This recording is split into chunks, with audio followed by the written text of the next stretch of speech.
Hi guys, welcome back to another episode with me, Sharifa, in your podcast, Social Savvy.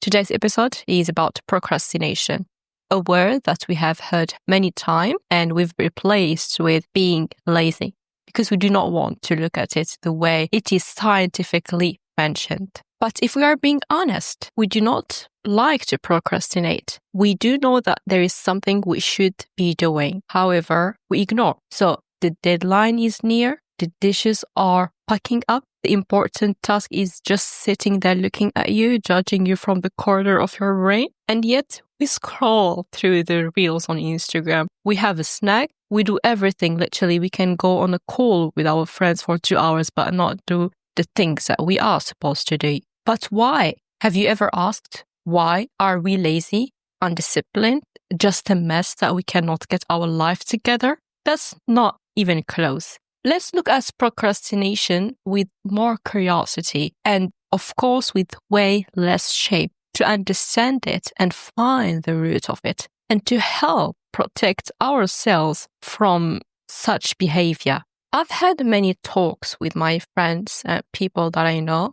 They think that is a personality flaw, which is not. Let's say it is not what people tell us, that it is a character defect or just someone responding to life and trying to cope the way they want or they feel more comfortable. But it's more likely a form of emotional self-protection. It's a nervous system that is telling you, hey, red flag, something about this task does not feel safe right now. And maybe also it's the fear of failing, knowing that maybe if you start, you will not be able to succeed. It's not knowing where to start sometimes. And maybe it's a pressure to be perfect.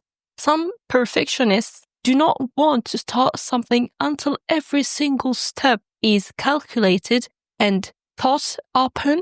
But the problem is there is nothing that's perfect. So they just say, okay, let's not go there. I will go there once I am ready for all scenarios, which you will never be. That was an overview regarding procrastination, but if I'd like to give real reason about it, I'd say there are 5. Starting off fear. You have this idea, what if I mess this up? There is perfectionism, as I said. Can't start unless I know it will be perfectly splendid. And there is shame. What says, I should have done this already. I'm falling behind. And even if I start now, will I even make it? And there is this connection, a thought that says, I don't even care about this. Why bother?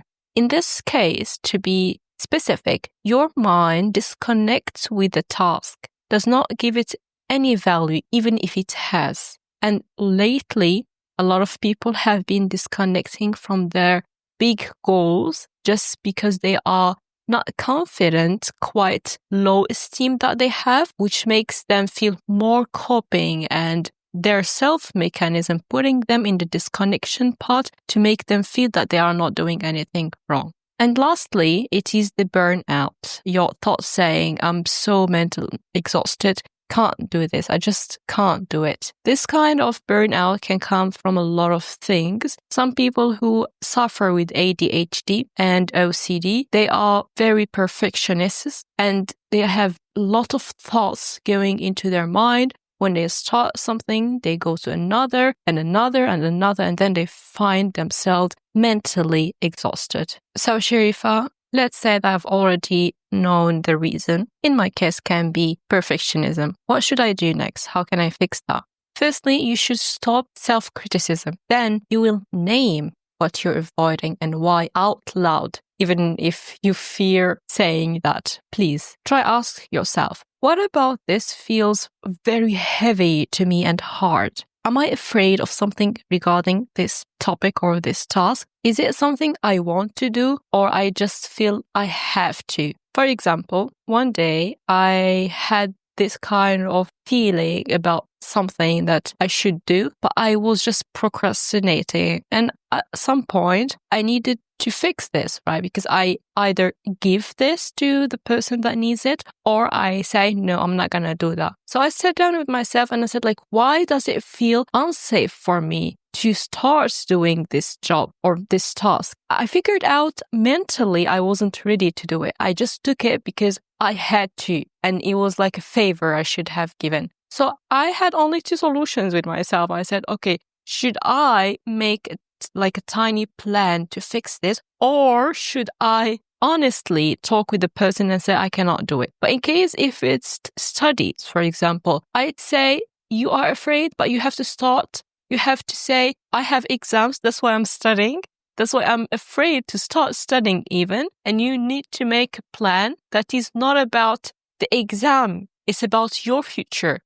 It's about what this exam's output give to my future. That is a slightly little example of real life, I'd say. Another method would be break the task into ridiculously small steps. If you have to study or you have to write presentation or a report, firstly say, okay, I will go open my laptop. So you open your laptop. Okay, now I will turn it on. So you go and turn it on. Okay, now I will open Word. And you go and you open it. And then in Word, okay, now I will write the highlights, the things that I need to have in this document.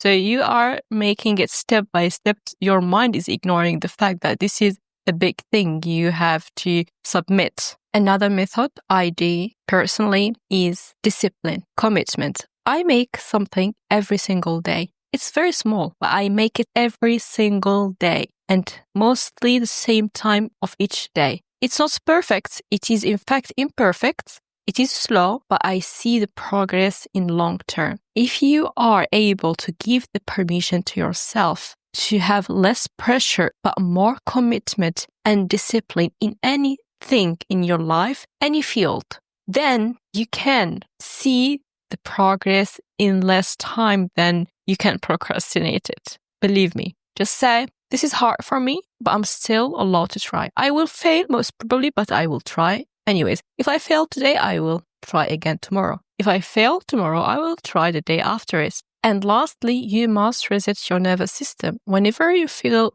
the pressure is coming, the stress is coming from your brain regarding a specific thing that you have to do, instead of staying where you are thinking about it and then you find yourself doing something different, you have to reset your nervous system. And how to do so? To move your body. If you were sitting, stand up. If you were standing up, walk, run. Try to reset your nervous system. Gently return it to the logic.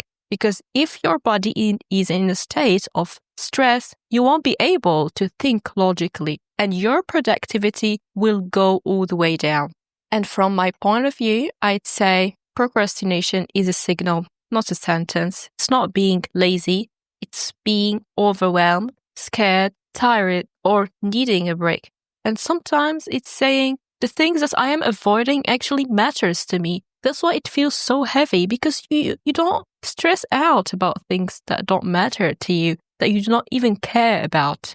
If you stop thinking about it as a failure and seeing it more likely as a cue to slow down, to get curious, to show up for yourself with softness, not self-punishment, then and only then you will be able to get out of the procrastination zone. And I'm not mentioning it as embracing your procrastination and not changing it. No, I mean acknowledging that it is there. However, why? Ask that and don't fight yourself to make progress. We don't want you to fight every single day to prove yourself, or not to people, at least to yourself. No, you want to make progress and achievement a part of your personality trait by being disciplined about it. You don't need to be perfect to start. And that's the most important thing I'd say in today's episode. You don't need to feel ready. You just need to try and start to show up, not to anyone, but to yourself with the version you have today. Because your versions of the past self are looking at you and being very proud of where you are right now. And if that version that you are in here is slower than what you hoped or you wished for, that's okay. That's still progress, remember? Instead of saying, why can't I just do this? Say, what would support me right now? What would make this problem feels 10% easier? And start from here, because here is enough. Here is worthy. Here is how you move forward. One small baby step, human courage a step at a time. It will lead you eventually to where you desire. You just have to be patient. Believe me, I'm talking from experience. I don't think there is anyone who hasn't been in this procrastination shoe before, and there are tons of people who are still there. They have the perfect plan, routine, but they never, ever get disciplined or committed to it. And then they self-criticism, self-punish, and the loop never break. You don't have to do everything on your plan. You have to do one thing and keep doing it every day until it becomes a habit or threat, and then you are able to add another thing. This reminds me of the Atomic Habits book. It's one of my favorites. You can also read it. It will help you, certainly. Thank you guys for listening for today's podcast. It was personal, but I love it. I hope you did. And for sure, I will see you in the next one. Take care. Bye-bye.